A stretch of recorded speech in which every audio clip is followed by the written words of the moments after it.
Hai, apa khabar semua? Video ini khas untuk guru-guru di luar sana di mana anda juga boleh menggunakan Notebook LM untuk menghasilkan bahan-bahan aktiviti ataupun lembaran kerja kepada pelajar anda. So, Notebook LM tidak terhad kepada untuk buat nota ataupun buat bahan pengajaran seperti slides dan seumpamanya. Kita sebenarnya boleh prompt Notebook LM untuk menjana lembaran kerja ataupun aktiviti kepada pelajar-pelajar kita. Jom kita tengok. Baik, seperti biasa, pergi ke Notebook LM, notebooklm.google, kemudian create a new notebook. Di sini anda boleh muat naik segala bahan yang anda nak gunakan, seperti buku teks dan umpamanya. Di sini saya upload buku teks sejarah tingkatan 1, di mana ada beberapa bab dalam tu. Tapi sebelum kita jana apa-apa, kita pergi ke penjuru kanan ini.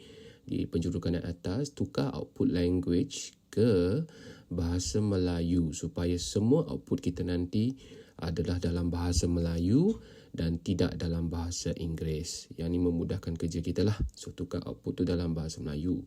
Kemudian, kita akan jana terlebih dahulu kandungan slide. Pergi ke slides di penjuru studio tu. Kemudian, ni contoh terlebih dahulu lah sebelum saya tunjuk cara nak guna ni. Ni contoh-contoh slide yang dijana dalam bentuk aktiviti dan bukan hanya nota. Nampak ni, dia ada pengembaraan, soalan yang untuk pelajar buat dalam bentuk aktiviti yang menarik. Caranya adalah, bila kita tekan slide ni, bila kita prompt, kita kena tambah ayat seperti only activity, no notes. So, ni akan jana slide yang aktiviti sahaja.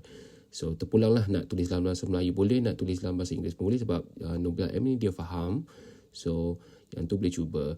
Yang untuk infografik pula, selalunya kita jana untuk infografik, kita boleh buat lembaran kerja seperti ini. Caranya mudah sahaja. Pergi ke bahagian infografik, tekan pensel tu, butang pensel tu, tekan bahasa yang kita nak, seperti biasa bahasa Melayu. Biasanya size portrait lah kan, dan standard. Ada arahannya, saya paste sajalah dah prompt saya di sini. Apa yang kita boleh tambah adalah dengan sengaja kita kata buat berapa soalan untuk tujuan apa dan apa yang kita nak. Contoh di sini I said 6 question, kemudian saya buat lines in box untuk pelajar isi. So kita kena sebut dengan jelas apa yang kita nak. Kalau nak soalan MCQ, kita sebut saja soalan MCQ dan seumpamanya. Dan kalau ada ICT visual, kita boleh tetapkan juga visual untuk kanak-kanak dan seumpamanya, dan hasilnya akan menjadi seperti ini. Cantik kan? Selamat mencuba.